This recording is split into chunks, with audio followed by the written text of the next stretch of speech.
Hello, today I am doing Songs I Love Part 2. This is a continuation of when I did the A Reader's Favorite Songs tag. Now usually people just do that tag and then that's the end of it, but I wanted to use that as an opportunity to keep making videos similar to that, where I talk about more songs that I love because there are many of them. So there will be many parts to this. Right now I'm thinking about doing one each month, and thank you if you've joined me on this. Now like before, I will link all the songs in the description. If they have a music video, I'll link the music video. And for each of these videos, I've decided I will just do 5 songs each video and not more than one song by the same artist per video. The first song I chose for this video is The Adventure by Angels and Airwaves. Last time I also started with an Angels and Airwaves song. Being my current favorite band and one that means a lot to me, you will hear about them a lot in this series. Each of these videos for a while will have a song of theirs. So The Adventure is definitely their most popular song, which still was never super popular, but like for them, it's their biggest, which was also their first. It's from their first album, We Don't Need to Whisper, which was released in 2006. And for each of these videos, I like to say with each of the songs if I've seen this artist live, and for this one I have not. A lot of Angels and Airwaves songs are very uplifting, positive, hopeful, and just kind of big. Like some of them can be kind of long, they're space-like. They're meant to feel big, and personally it works for me and I quite like it. I think this song is no exception to those things. I think it feels very whimsical and optimistic, which was the intention with it. And I think it's pretty powerful, and for me it has been inspiring to get up and do whatever it is that you want to do, whether it's a project you want to work on or just get through life, or if you're feeling anxious to go and do something anyway, things like that. That's how it's been for me in my life. Even when not listening to this song, remembering certain lyrics from it has helped calm me down or motivate me. And yeah, I think it's just feeling passionate about an idea or a goal and feeling good about working towards it. And it can be about like starting a new journey or adventure or something. I certainly find it really motivating. The second song I want to talk about is Quote Unquote Life by Hooked Like Helen. I mentioned them in my last video as well, and they are the smallest artists to be mentioned in this video, and the last, and in this series so far.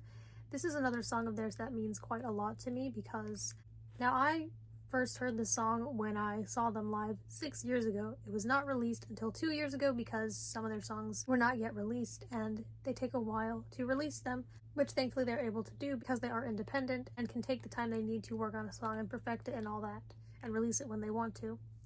And this is a song that I only heard live and snippets they'd post on their social media pages. But I would remember it, and I remember when I first heard it live, I think that was the very first time I'd heard it, and I remember it having a profound impact on me, specifically with the lyrics, "I'll survive like I've done a million times," because that resonated with me because it reminded me that I have survived everything I've gone through so far. And so if I ever feel anxious, especially if it's a situation I've been through before, then I remember that, well, I've been through that before and it turned out fine, so I know I will get through this as well. And that's another instance where even before the song was officially released, even when I couldn't listen to it, just remembering those lyrics and how they were sang helped me because it reminded me of that logical fact. Now sometimes logic doesn't really work with anxiety, but I think we can use it at least a little bit to kind of help us and help rewire our brains a little. I think the singer of Hooked Like Helen definitely has a very powerful, nice voice, and I think that really adds to the emotion and the feeling of the song. And as I mentioned, yeah, this song was released in 2025. It was just a single. It has not been a part of an EP or an album. They haven't yet put out an album, just EPs, but this one was released in between EPs, so it doesn't belong to one. And yeah, as I mentioned, I have seen this artist and this song live. It is definitely a comfort song to me. Now, there are different kinds of comfort songs. Like, there are some for if you're just trying to calm down and fall asleep, and then there are some that are more for if you are going somewhere or actively doing something. This is a slower song, so it's not the most upbeat, confident, empowering song. It is still empowering, but I mean that it's kind of more for, I guess, a slower moment, but it can be used whenever. Hooked Like Helen has a lot of songs about mental health and healing and things like that, so although they acknowledge the struggles, they're not just like, we're stuck here, there's no hope. I think their songs are hopeful in a realistic way, and they can be very empowering. The third song I want to talk about is Hollow by Icon for Hire. This was originally released as a single in 2019 and was added as a song on the extended edition of their fourth album, Amorphous, which came out in 2021. And I have seen this artist and this song live. I have always really liked this song. I really like the lyrics. I love a lot of Icon for Hire's lyrics, a lot of Angels and Airwaves and Hooked Like Helen's lyrics too. Like, some songs I just like them because they're fun and that's great, but I definitely like it when I love the lyrics too and can relate to them, or I find them inspiring, or whatever it may be.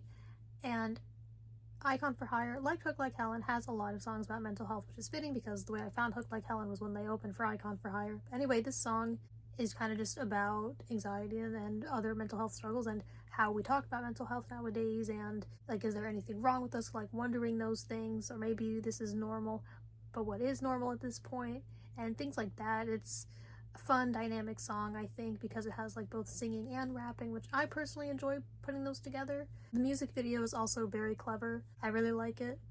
And yeah, I think that the singer just has honest commentary on society and the way we talk about these things. And I just feel that I resonate with and understand this song. And I think it can represent how you can feel at certain times, like during a crisis. And yeah, I think it can be good too, for me at least. I prefer to listen to music rather than just going through something silently. I think it's better to listen to a song that also sounds good. That's the thing with all these songs, I obviously like the way they sound too. I'd rather do that than just go through it. So it's nice to have that, whether it's in the background during something or really focusing on it to distract yourself. The fourth song I want to talk about also has quite a focus on anxiety, and that is Worst Case Scenarios by Set It Off. This is a song from their 2025 album, which is their 6th album, and that is their self-titled album. I have seen them live, but not this song. The last time I saw them live was before this song came out. But I quite like this song because it's basically about how your mind can come up with, well, worst case scenarios, and you try to do what you can to prevent them. But you're questioning, like, why do I even do that? And ultimately knowing that you can't control everything, and it's just relatable. And yeah, I really like any of their songs that have anything to do with mental health.